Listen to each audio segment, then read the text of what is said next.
Panginoon, ay kayo po, Panginoon, ang manguna, Panginoon, sa Kanya, Panginoon, itago mo, Panginoon, siya, Panginoon, sa iyong likuran. At ang salita mo lang, Panginoon, ang tangi namin maririnig, Panginoon. Maraming salamat, Panginoon, sa gabing ito, sa lahat, Panginoon, ng kapatiran, Panginoon, na nandito, Panginoon, para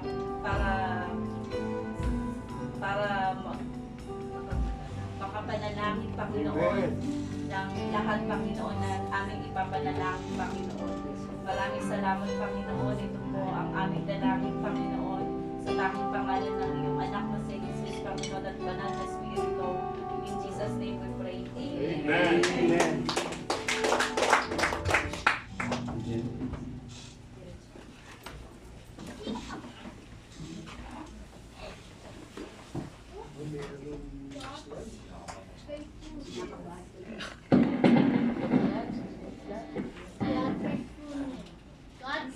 Ikaw pala yung ano.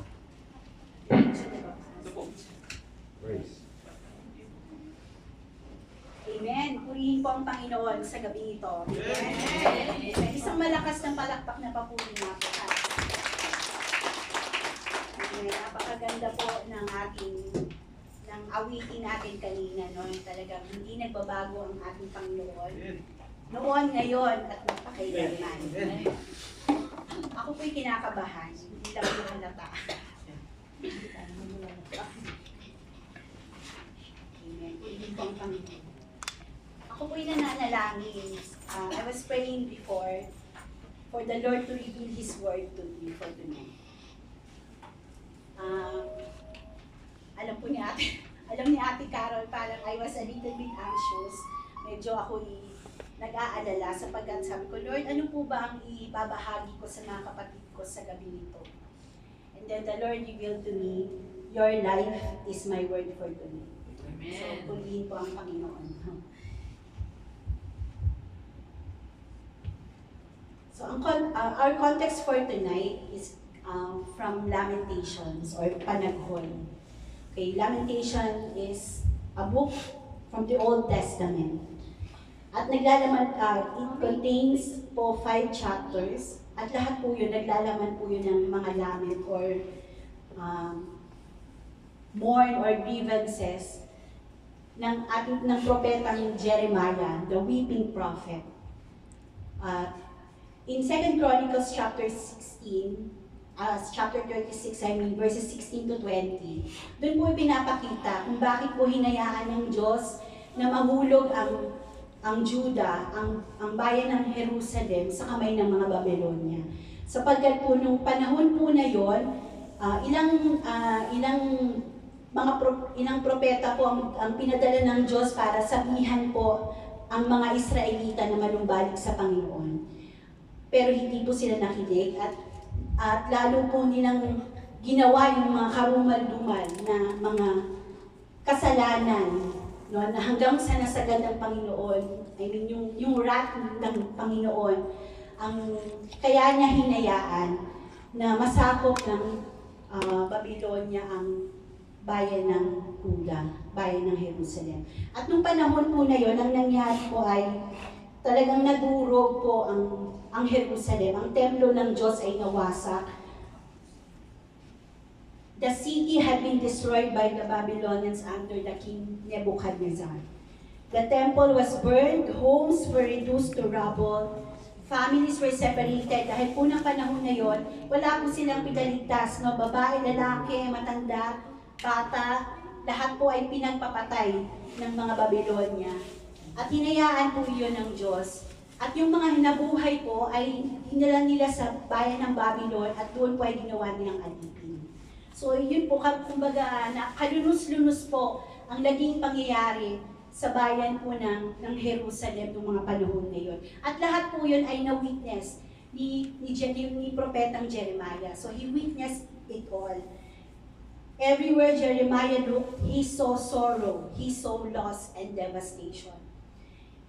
Okay, so the first 2 chapters and the last 2 chapters of Lamentations or Panaghoy, pinakita po doon yung lahat ng mga ng sufferings talaga na dinanas ng bayan ng Jerusalem. But in the middle of that book of Lamentations, in chapter 3, in the middle of that painful situation, Prophet Jeremiah declared hope and God's faithfulness. So sa kabila po ng sobrang bighati na dinaranas ng Jerusalem, sa kabila po nun, nag-declare pa rin si Propetang Jeremiah ng kabutihan ng Panginoon. And this will be our key verse for tonight. Lamentations chapter 3, verses 22 to 23. If you have your Bible up po in your phone, you can read this verse with me po. I will read this verse po from ESV. Because I love the translation. So Lamentations chapter 3 verses 22.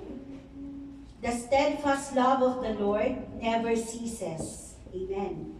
His mercies never come to an end. Verse 23, they are new every morning. Great is your faithfulness. Amen. Napakaganda po na declaration, no? Ni Propetang Jeremiah po sa Lamentations chapter 3. Okay. So tonight, from this verse po, I would like to share a personal testimony of God's faithfulness in my life, through one of the most difficult seasons of my life po. So this passage po, Lamentations chapter 3 verses 22 to 23, became my personal testimony po. This is very personal to me. Okay, magkukwento lang po ako. So more than a year ago, that was July 18 of 2025, my husband had a cardiac arrest. And he was admitted to the intensive care unit where he remained for 4 months. So every day of that 4 months became a battle filled with hope, prayers, and uncertainty. Physically, I was exhausted from spending long days and sleepless nights in the hospital. So I was literally living in the hospital. No? Nag-duty, pupunta sa ICU, maliligo, mag-duty na naman kinabukasan. Mentally and emotionally, I struggled with fear, with anxiety, and questions that time had no answers. No? Spiritually, I cried out to God. I prayed for healing. I trusted Him with all my heart, even when I could not understand His plans. And then after 4 months, my husband went home to be with the Lord. So losing him was one of the greatest pains I have ever experienced. Akala ko po pelikula lang, sa pelikula lang nangyayari. No, akala ko sa maala-ala mo kaya lang nangyayari. May mga bagay na yun. So my heart was really broken. And there were many moments when I felt really weak. So talagang nakakapanghina po, no? But as I look back today, I can honestly say that God never left me. Amen. Every morning, He gave me enough strength for that day. When I felt alone, He reminded me of His presence. When I was discouraged, He sent family, friends, brothers and sisters in Christ to pray for me and encourage me. Actually, last July 12 was his birthday. So I did not celebrate, but I remembered him that day. And I praise God for friends whom by their mere presence comforted me, and praise God that day ended and it ended well. Kaya purihin po ang Panginoon. When I thought I could not go on, His grace carried me through. That is why the words, "Great is thy faithfulness," are no longer just words from a hymn or a Bible verse. They have become my personal testimony. Amen. Amen. The painful journey taught me several life-changing lessons. Okay, first, ganun-ganun ba? Pau. May ganun-ganun po ba, no? Ayan po, dyan. Ay, ito po. Paano po ito? Pasensya na po, nung college pa po ako nakagamit niyan eh, no? Decades ago na po yun. Okay po.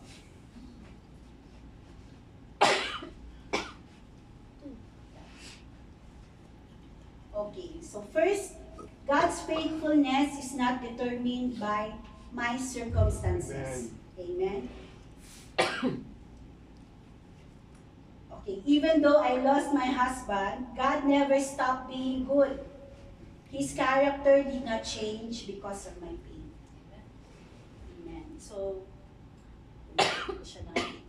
Jesus Christ is the same yesterday, today, and forever in Hebrews 13. Okay, second, okay, God gives us grace one day at a time.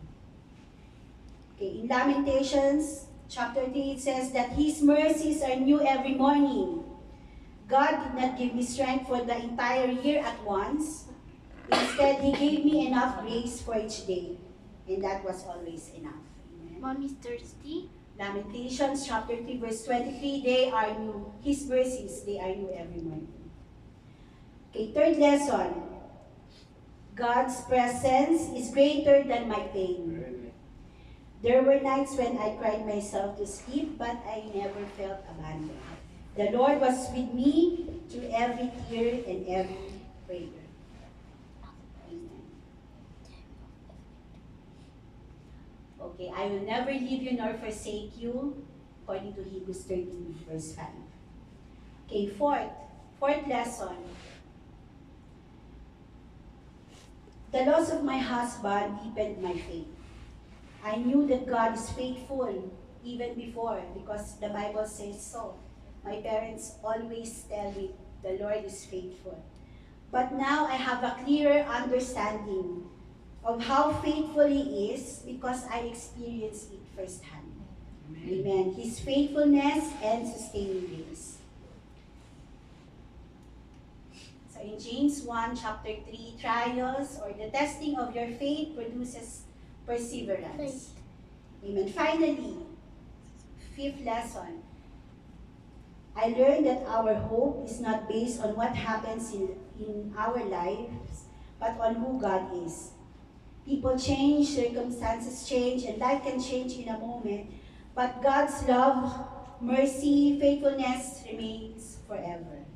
Amen. So the Lord is my portion, therefore I hope in Him. Lamentations chapter 3, verse 24.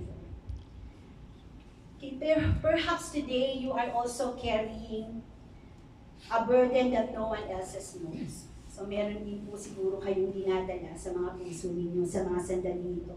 Maybe you are also grieving. Maybe you are also experiencing or facing sickness. Maybe you are struggling financially, emotionally, or you have a spiritual battle. I want to encourage you today. Do not lose hope. The same God who sustained Jeremiah in the ruins of Jerusalem, and the same God who carried me through to my darkest season, is the same God who is with you today. You may not understand His plan right now, but you can trust His heart. Amen? Personally, I still miss my husband, but now I have peace. Kanina po, habang ako'y nag-duty, from pharmacy, so nagpunta po ako ng bathroom. And habang naglalakad po ako sa hallway, I hear the code blue. So code blue meaning there is a pulmonary respiratory arrest, meaning the patient is having an arrest. Before, when I heard, kapag naririnig ko po yun, parang automatic na response ng katawan ko is nag-shake yung mga legs ko. At ang una kong gagawin is luluhod. And the nurses around me, they're parang ang akala nila is nagko-collapse ako. Pero I'm telling them, I'm okay, I'm just praying, just let me pray. Kasi po, nung panahon po na yon, talagang ano ba yung binibig? I am begging the Lord for my husband's life. Nung time na yun. Talagang lumuluhod po ako kahit saan po ako abutan. Basta narinig ko po niya, nagko-code blue na naman siya. Siyempre alam ko po kung anong room siya. Code blue, ICU 2, room 2. At kung nasan man ako, nasa CI, nasa pharmacy, kasi ilang beses po siyang nagko-code eh. So luluhod po ako niyan. Akala nila, so natataranta sila, sabi ko, okay lang ako, mananalangin lang ako. Okay. So kanina po, narinig ko na naman yon. After mga first few weeks, every time na may naririnig akong nagko-code, parang na ano na yung utak ko, nanginginig yung mga tuhod ko, nangihina yung tuhod ko. And talagang parang yun na yung normal na response ng katawan ko. Pero kanina, naiyak ko ako kasi nung pong narinig ko yon, pinakiramdaman ko yung sarili ko and hindi na po ako nag-shake. Purihin po ang Panginoon. Amen. If His mercy was enough then, His mercy will be enough tomorrow.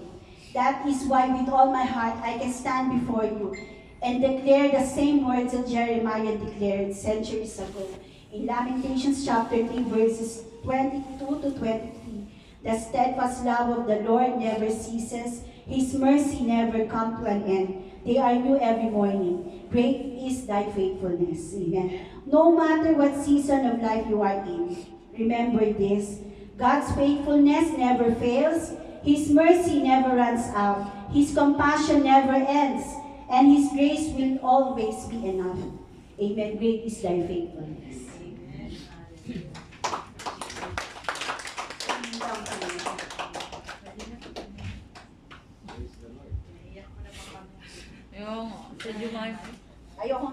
Ayoko na nga actually na kwento. Parang I was hesitant, kwento niya naman. Kasi I don't want people to see me as kawawa, no? Sometimes, yun nga, parang yun yung lagi nilang sinasabi sa akin, kawawa ka naman, kawawa naman yung buhay mo. But I am telling them, no, I'm not kawawa, I am blessed. I am highly favored, I am loved.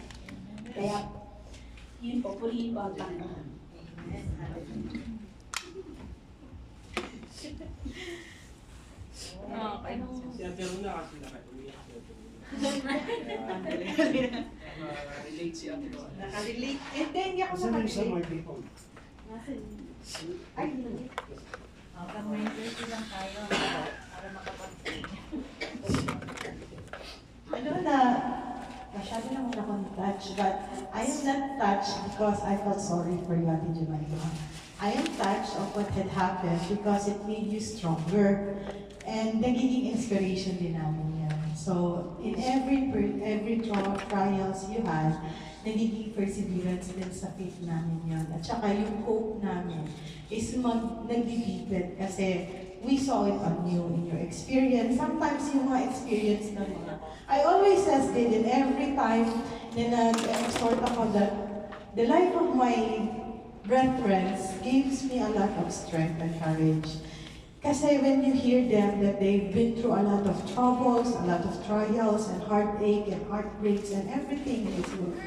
And then nakikita mo pa rin silang they stand up, they praise God. And then who am I not to acknowledge the Lord when God gave them all of their strength dahil sa Kanya, then therefore I will have them too when I face those trials. Well, so sa akin is, it gives me hope, it gives me encouragement, and I don't see you kawawa, Ate Jen. It's just that I am so happy and I am so blessed with your life because you opened our eyes about the hardships that you have, that God is really there. His faithfulness never ceases, and His mercy is always new every morning. So, yun po, talaga nakaka-touch. Wow, very powerful message. When she's standing there, talking about losing the husband, rooted. Before, I was thinking when my husband left me, I was very young mother. I was just 25, I'm a single mother. I said, it's much, I was telling God, I said, Lord, this pain is much heavier than if I lose him and he is in a good, journey in his life. But when I look upon your life, Sister Jemima, I was saying like, well, it's another area of experience that, different experience. But I know that heart is really painful. It takes me many years to overcome the pain. Being alone, losing someone that you give all from your heart. Where's the chair? Yes, the only person who can heal this pain is only God. From outside, maybe people will see, oh, you're okay, you overcome everything, but it's a journey of every day. It's a journey of every day because this pain we carry on with you, and it's only up to you how you connect yourself with God to get this healing. Those who never experienced, they will not know. But it's really very painful. And sometimes you're gonna tell yourself, Lord, just take this pain away. I don't want to feel it. I just feel it's too much. Yes, I know you love me, I know you are there for me, but Lord, it's so painful. Just take it away. But God is not taking that thing away instantly. It's a process. Especially when you're alone, or when you pass into place that you were together, living in the same house, and you're coming home without seeing him waiting for you. It's painful. Yeah. And then when you eat, that's why they said when you eat, you don't feel that it's the rice that you're eating. When you take shower, you don't even feel you are wet. That's how it is. It's very painful. It pierces straight into the heart. Well, I learned through this pain, I found God. Through this pain, I found to seek God through His words, because only through the word of God that can actually cure that pain. His comfort, His advice, His promises that He will never leave us. And through this is another chapter of our life, another journey, another step. But one day you're gonna realize what you experience is that chapter that will bring glory to the name of God. Someday you're gonna be a great warrior where you will be the one to confront those who are facing the same scenario like us. You're gonna be the person who will stand beside someone who's broken. Because I remember when I was really broken. I don't even want to eat. I do fasting. I just cling on the Bible for 7 days. Cannot even stand up. What I do is just clinging on the Bible and God, asking God, Lord, please take this pain away. Do not go away. Until today, I can still feel that pain. But it's a process. Sometimes you say, Lord, why among all the people, why me? You cannot say that. But I remember the one who came and visited me after 7 days of not eating and just drinking water. And people are coming to feed me and I refuse to eat. Was a woman who became the head of a woman ministry. She faced the same issue of life of being divorced by her husband with 5 kids. But she raised up all her 5 kids and she became a woman ministry leader to help a woman who's broken. She gave me a flower and she wrote in the flower, she wrote a card and she said, Dorothy, God loves you. Only that word and that roses, and she gave it to me. And that woke me up. That woke me up. After 7 days, I woke up. I stopped crying. I stopped grieving. I stopped asking God why. And I started to look up on my kids that I left for 7 days. And I was abandoning them. I don't even care about them because I thought my husband is the God. Then I realized that the only thing that we need to focus on our life is really God. His love for us. And I started to write books and I started to write notes. I started to give messages in bulletin for women who has the same experience like us that is broken. So, Sister Jemima, I believe through what we can see that we managed to stand there bravely, delivering God's message and God's promises. I know this message is not only now. You're gonna be a great warrior for God as a woman. Yeah. From brokenness, God is going to turn you into a great warrior.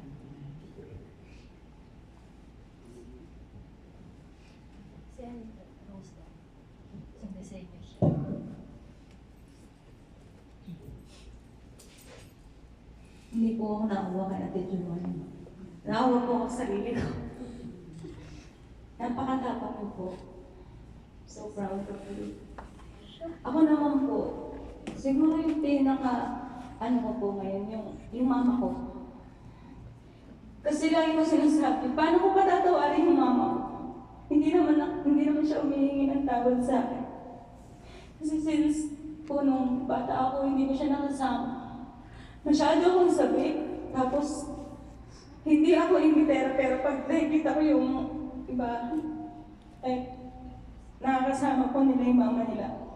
Ayun po yung pinaiingitan ko. Sabi ko, nandito yung mama ko, siguro sobrang saya ko.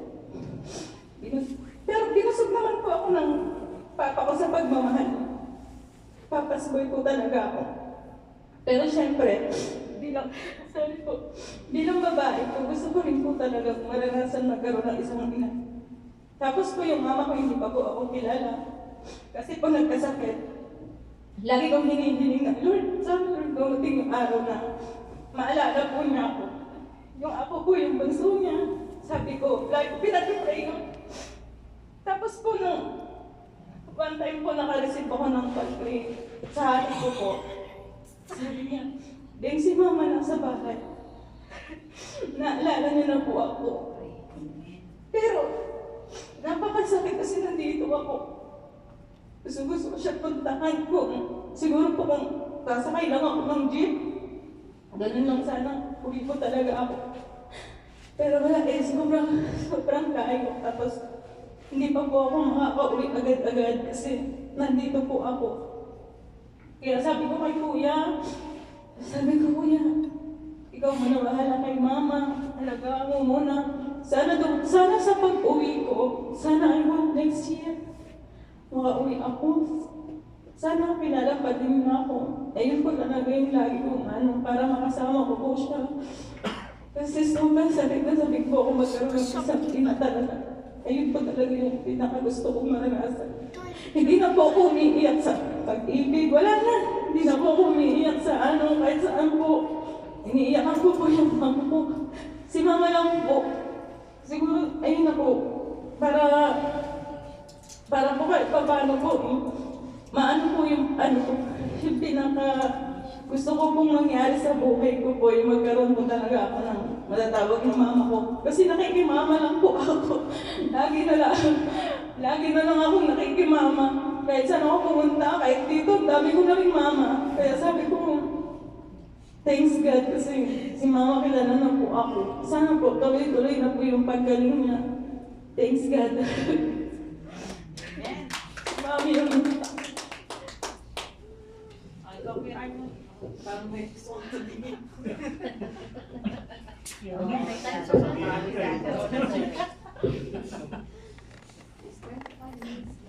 Only 2 minutes. No, it's very clear the message of Ate Jemima na really that her life is a living testimony how God's power and glory manifested in her life. Yung nakakilala sa kanya, sometimes kasi pag nakikita natin yung salita ako sa salita niya, nakakawa. Ano yung salita na gano'n, pag tayo binibig to someone, nakikita natin minsan, iba yung pagtingin ng Panginoon compared sa standard ko natin.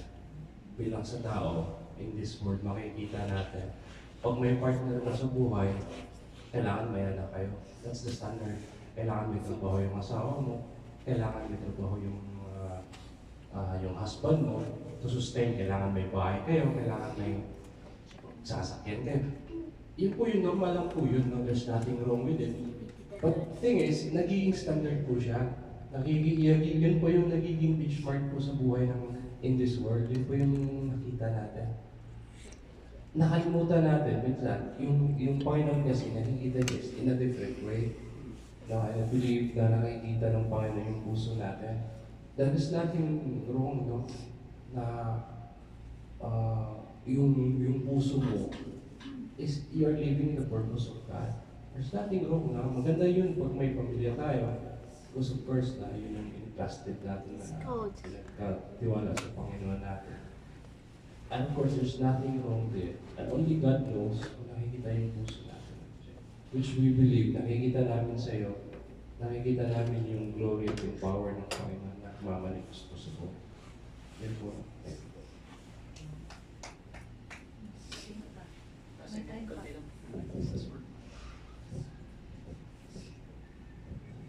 Magandang gabi po sa lahat. So, despite knowing the situation of Ate Jemima, but when the first time I heard her sing to lead as a praise and worship leader, I was really, I saw the strength that God has given her. And it also motivates me. So parang naging inspiration ko rin sa akin. Yung attitude ni Ate Jemima, yung character niya. So, praise God po.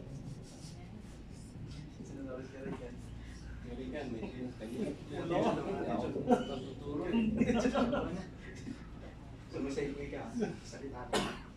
Hindi ah. Eh, dahil mo manuro, magsalita ka. Kaya, tawag nito. Binabalikan ko pa yung verses, previous verses. Poem ba ito, Pas?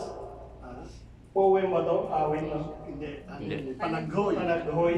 Hindi, panaghoy ni Jeremiah. Sorrow. So, pero dito sa kalagitnaan niya, yung sinabi na dyan, yung kanta yan, Pas, no? The steadfast love of the Lord never ceases. His mercy never comes to an end. They are new every morning. New every morning. Oh, ang ganda. Yan na, pagka minumurmur ko yan eh, pagka may ginagawa ko sa shop. So, yeah. So, Ate Jemima, kung di mo maalala Kuya Jumel, ang naging ni Ate Jemima, unang kanta niya tapos yung special number pass no, sa maganda rin yung niya noon eh. I just remember singing. I saw that. So, Ate Jemima, pagka nakakarinig ka sa akin ng pangbabraso, hindi dahil so, para naman maging ka rin, maramdaman mo na para hindi ka malungkot. Kasi minsan, yung sabi mo kasi, nakikita ng tao kasi sa'yo, minsan sabi mo, parang nalulungkot o naawang tao. Minsan yun kasi ang nakikita talaga. So, praise God, kaya mo, nakatayo din siya sa harapan ngayon. After,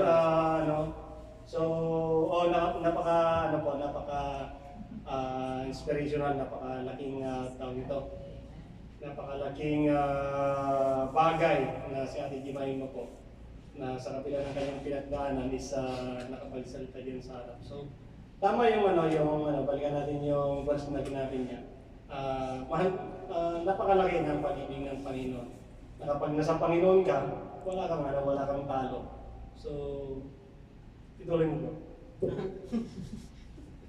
Yan, siguro sa akin, I will talk about the faithfulness of the Lord. Kasi the faithfulness of the Lord is something that we really can hold on. Kasi despite and in spite of everything, hindi man tayo naging tapat. Sabi ng kanta kanina, inibig mo ako sa aking karumihan. Maraming mga pagkukulang na nagawa tayo sa Panginoon. Maraming kakulangan talaga. But then yung katapatan ng Panginoon yung pumupuno doon. Kaya salamat sa Panginoon kasi yung kabutihan at katapatan niya hindi nagbabago. At hindi kailanman nagmaliw. Simula pa noon, ngayon, at maging sa darating pa na panahon sa buhay ng bawat isa. Yan po.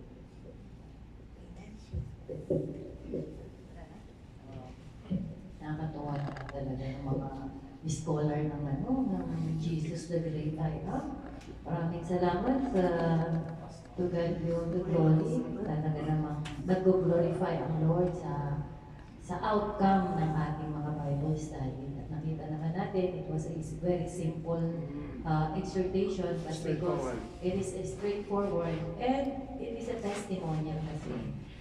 Sabi nga namin, there's no greater exhortation but your life itself, the story of your life. At of course, it's not just about the story, but the evidence that people will see through you, coming out victorious from those trials. So I'm really blessed, Ate Jemima, especially as the pastors, no? Parang nakikita natin, salamat Lord, hindi na sasayang yung effort namin mag-asawa kasi nakikita namin na napupuro. Yun din naman ang lungkot namin kapag yung mga kapatiran na for so many years na ay ganun pa din, yun din naman ang lungkot namin. But mga ganyang mga sitwasyon, joyful. Pero sabi nga, mas mag-focus ka din sa positive. No? Kasi doon ka the enemy will try to get your attention, so you will focus on the negativity. But then we will always choose to focus on the good things that the Lord is doing sa church natin, sa bawat kapatiran. And the prayers is really powerful. Every morning, si Pastor Bernard yan, kasi habang siya yung nagpo-pray, lahat yan, lahat ng pangalan na mentionin niya. Kaya po pagka mag-vlog na kami, puti na lang talaga traffic na ngayon. Kasi before, when we are still in King Fahad, maiksi lang yung kasi ang haba ng prayer, konti na lang yung vlog namin. So really may time na makapag-pray. This verse is also one of my favorite verse at yung kanta nga, no, every time na when I feel like because sometimes people are motivated by their emotions. Pagkising mo, parang feel like lonely ka, you feel like down, you feel like losing, you feel like something like that. Ito po yung lagi kong kinakanta. Bagamat, das siya, but it is my favorite. No? Pag yan ay kinanta ko, I start to cry na. Kasabi ko, Lord, indeed, you are good. You're faithful. You're merciful. You're graceful. Yun lang po palagi kong i-declare, then okay na ako. At yun yung palaging, it always remind me, truly God is good, God is faithful. Kasi when I continue to sing the song, napakaganda ng boses ko, alam niyo naman yan. Amen. I continually sing the song. Then, yung mismong mind ko, siya mismo, it's automatically refreshed, no? Yung memories, how God has helped me from kung sino man ako before to something like this ngayon. At nakikita mo kung paano siya powerful kumikilos sa buhay namin mag-asawa. So really, yung faithfulness ng Lord, kaya maririnig niyo sa akin yung God is good, no? And His goodness endureth forever. You are good, you are good, you are good. Lagi ko po yung sinasabi. At nagmamanifest siya sa buhay natin. So, indeed, maraming salamat. And I'm also blessed sa buhay ni Ate Rose kasi nung pinag-pray namin siya, she doesn't even mention about that anger. But then, sabi ko, Ate, you are full of anger. Sabi ko, let's start with that one. And actually, with the word shame, I mentioned about the word shame. And then we continued in it. napapatingin sa akin, sabi niya, bakit niyo po alam? Ganun lang siya palagi. Tapos biglang yung after the deliverance, she said, bakit po ako nagsusuka? Alam mo yung parang innocent niya, bakit po ako nagsusuka? Paano niyo po nalaman? So, those things, no? Kasi during the prayer, she doesn't really, bakit ko po siya patatawarin? Ganun siya, napakatigas niya. Ba't ko po siya patatawarin? Hindi naman po siya humingi ng tawad sa akin. Hindi naman po ako minahal ng nanay ko. Ganito. Sabi ko nga, you will forgive for you para ma-set free ka. At natuwa ako, she's already set free kasi she's already praying for mother. No? Kasi dati pinag-curse niya yung nanay niya. Pero ngayon, pinagpa-pray niya yung nanay niya, login siya sa nanay niya. Kaya sabi ko, Lord, napakabuti mo. Indeed, the Holy Spirit, ito yung ito kasi yung dispensation ng Holy Spirit, no? Really, the Holy Spirit is really working. Unless talaga magkaroon tayo ng true encounter sa Panginoon, you cannot forgive, you cannot be delivered kung ano man yung pain na meron tayo. And maraming salamat. At ang church natin ay ginagamit ng Panginoon to deliver people from this kind of situation. Yun, may 10 minutes pa, no? Anyway, short lang pinakano po dito. Kasi, una-una congratulations, Ate Joanne. Kaya na siya bumubulong. Sabi niya, taga kinakabahan ako. But the way na makita natin, wala naman kami nakita kaba na at nagpapasalamat kami at na-deliver. And to believe that it become napaka-effective and it become more effective sa mga darating na exhortation natin. So let me start yung exhortation natin yung mo. We have one brother here, nag-post siya ng umaga. Early morning, nabasa ko yung post niya. If I'm not mistaken, kung tama yung words ko, sabi niya, ngayon wala akong pera. Which I think nag-comment din siya na nakita ko yung comment ni Ate Rona. Wala akong pera, I don't have money, I don't have joy, I don't have work. But one day, sabi niya, one day, ang sabi niya, all these things will come to me, sabi ng kapatid. Alam mo, out of the love, nag-comment ako sa kanya. Ang sabi ko is, it is not one day. You are blessed today. Sabi ko sa kanya gano'n. At maaaring hindi na nakikita. Kasi may mga situation tayo na yung factual at reality. Katulad din sinabi ni Ate Rose, ang reality talaga is, napabayaan siya ng nanay niya. Ang reality, nasaktan siya, which is binaon niya yung galit niya sa puso niya for so many years. Si Ate Judy, alam natin may sakit yung anak niya. That's reality. And so on and so forth sa atin dito. Si Ate Jemima, lumisan yung kanila. Reality ito, hindi yung namawala ito. But let us remember, reality does not mean truth. Yung kasing problema, pagka ikaw na buhay sa reality, may problema tayo tama. But that's not the truth. When it comes to the Word of God, hindi yun ang katotohanan. Maling-mali na sabihin natin na ngayon nakakaranas ako ng problema, malungkot ako, in pain ako, in trouble ako. Pero hindi natin alam, you are highly blessed every day. And yung alam mo sinabi niya, it is afternoon, it is new every morning. So naman mo look at every morning pa lang, nandun na kagad yung grace na kagad pa yun, sufficient kagad. And let me just talk through yung sinabi ko po. The question is, when did Job found the presence of the Lord? Kailan natagpuan ni Job? Kung kailan niya nakita at naranasan ang presence ng ating Panginoon?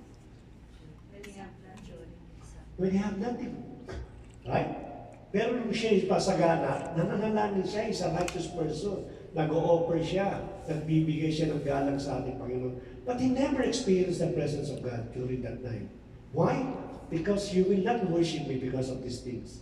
You have to pass these things in order for you to experience my presence. So ang meaning po nun, andyan yung reality, andyan yung facts. But ang truth po, andyan ang Diyos. Siya lagi po nabibigay ng bless sa atin. Let us remember, merely the presence of God alone, it is already a blessing sa bawat sa atin. People might think that kawawa tayo. Sabi nga kayo ng kapatid, kawawa kami. People might say na kawawa ka. Nawala ka ng asawa, nawala ka ng trabaho, may sakit ka, yung anak mo dumadaan sa ganun, kawawa ka naman. But in the eyes of, ganun sinabi kay Job, ba? Kawawa ka, Job. Even yung kanyang wife, kawawa ka naman, Job. But in the eyes of God, you are so blessed. Hindi lang nakita ni Job yun. And I hope na sa makita ng buhay ni Job, makita natin yun that every time that we suffer, every time that in pain, let us always declare, Lord, I am blessed. Bakit yun ang katotohanan talaga eh. Hindi yung reality, but yung katotohanan sinabi ng ating Panginoon. At maganda yung binanggit nga, it is new every morning. Early morning lang po, pinas na po tayo ng ating Panginoon. It doesn't matter. Ang maganda pa sinabi ni Ate Jemima, yung daw nangyayari sa atin, it will not define, it will not deny the character of God, ang sabi doon. Hindi magbabago ang Diyos. Pagka ikaw ay naging may problema malalim, hindi na nga nagbago ang Diyos. Hindi po. Ang Diyos kailanman hindi ko nagbabago. Ang sitwasyon mo magbabago, ang problema mo magbabago, but definitely God will not change. Kung paano ka minahal nung ikaw'y makasalanan, kung paano ka minahal nung ikaw ay napastangan pa, ganun ka pa rin niya mamahalin kahit kailan. Yun ang blessings na hindi natin sometimes nakikita. Because we are so much focused on the material things, on physical things, on emotional things. We forgot that God is really our own blessings. So I hope maging malinaw yung tinulong natin na ang direction na ating kapatid. Salamat. Sige, bilang tayo. Ilan ba tayo? 17, 18? 20? 18. 19? Dalawang bilang, isang bilang lang sila. 9 na lang. 9. 1 to 9. 1, 2, 3, 4, 5, 6, 7, 9, 1, 2, 3, 4, 5, 6. 7. 8. Oh, sige. Isa pa. Yung dalawa, mag-partner na lang. Oh, 9 silang dalawa. Partner! Tatlo kayong 9. I'm with the beautiful girls. Ay, of course. Oh, Sinong to? 3. Sino 3? 5. Tayo? Ano natin si Maria? Let's go! Kami namin Julie. Tatlo kami ni Paisan. Yan, sa'yo. Mabuha kayo dito.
Amen.